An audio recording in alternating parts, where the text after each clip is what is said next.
राज्यात 17 विधान परिषद जागांसाठी निवडणूक होत असून यातील 6 जागा बिनविरोध झाल्या आहेत. मात्र उर्वरित 11 जागा महायुती जिंकेल असा विश्वास भाजप नेते रावसाहेब दानवे यांनी व्यक्त केला आहे. उबाटाचे 6 खासदार फुटले, यात भाजपचा कुठेही हस्तक्षेप नाहीये. त्यांच्या अंतर्गत वादातून खासदार फुटतात आणि भाजपाचं नाव घेतात, हा त्यांचा कमकुवतपणा असल्याची टीका देखील दानवेंनी केली. संजय राऊतांच्या शिवीगाळीमुळे उबाटाला हे दिवस आलेत. राऊतांची भाषा चांगली असती तर आज ही वेळ उद्धव ठाकरेवर आली नसती, असं देखील सांगायला दानवे विसरले नाहीत. ऑपरेशन टायगर करण्याचा भाजपचा कुठेही प्लॅन नाहीये. राजकारणात कुणीही कुणाला तोडत नाही, मतदार तोडतो आणि जोडतो असं म्हणत उद्धव ठाकरेंच्या धोरणाला आमचा विरोध असल्याचं दानवेंनी सांगितलं. तोडफोड करणं ही भाजपची संस्कृती नाही, असा दावा देखील रावसाहेब दानवे यांनी केलाय. आजच्या विजयाकडे कसं बघता? महाराष्ट्रामध्ये 17 विधान परिषदेच्या जागेची निवडणूक होते.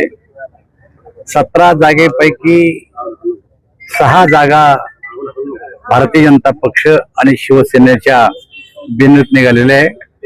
त्यापैकी 11 जागेची आज निवडणूक होते. गेले 8-10 दिवस जे चित्र महाराष्ट्रामध्ये पाहायला मिळालं त्यावरून एक स्पष्ट होतं की आता ज्या काही 11 जागेच्या निवडणुका होतात त्या 11च्या 11 ठिकाणी आम्ही मोठ्या प्रकारानं निवडून येऊ आणि या ठिकाणी कुठंही काँग्रेस किंवा राष्ट्रवादी किंवा उद्धव सेनेचं अस्तित्व सुद्धा या निवडणुकीत आम्हाला पाहायला मिळालं नाही. त्यामुळं आगामी जो काळ आहे तो एनडीएचा काळ आहे. लोकांचं जनसमर्थन आहे.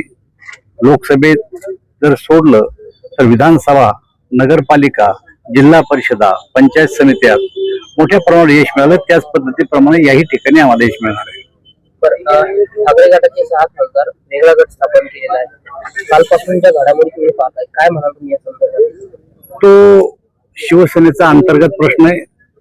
त्याच्यामध्ये भारतीय जनता पार्टीचा कुठल्याही प्रकारचा हस्तक्षेप नाहीये. तो त्यांच्या पक्षाचा विषय आहे. पण हे सगळं भाजप करताय, फक्त शिंदेच्या खांद्यावर बंदूक ठेवली असा आरोप विरोधक करतात. जे काही त्यांच्या अंतर्गत वादातून घडतं त्याला भाजपचं ते नाव घेतात, हा त्यांचा कमकुवतपणा आहे. काल संजय राऊतांनी शिवेगाळ सुद्धा केली. असं ती त्यांची संस्कृती आहे. ही पहिली वेळ नाहीये त्यांची. अनेक वेळेस अशा प्रकारच्या भाषेचा उपयोग त्यांनी केलेला आहे आणि त्यामुळे त्यांना अशा प्रकारचे दिवस आलेले.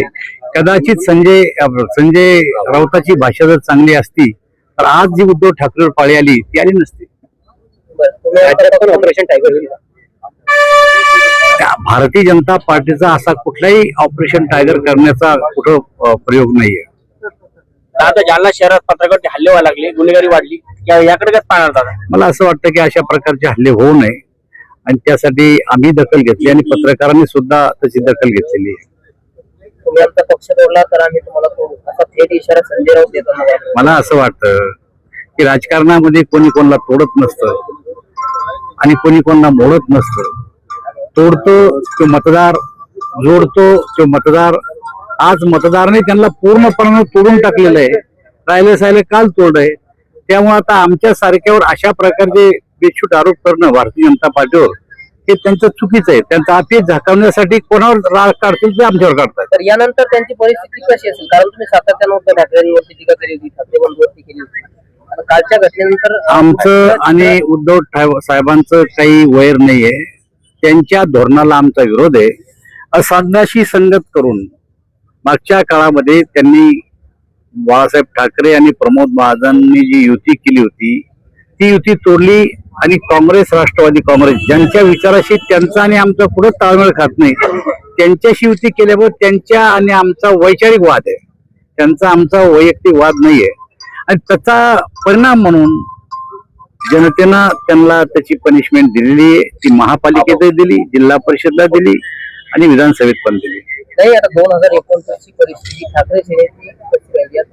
ठाकरे मी मागच नगरपालिकेच्या निवडणुकीत सांगितलं होतं की त्यांचं अस्तित्व शिल्लक राहणार नाही. तेव्हा त्यांनी माझ्यावर छत्रपती संभाजीनगरला येऊन टीका केली आणि त्यानंतर ज्या निवडणुका झाल्या त्यांची परिस्थिती केविलवाणी झाली हे मी नव्हतो बोलत, हा माझा अंदाज नव्हता.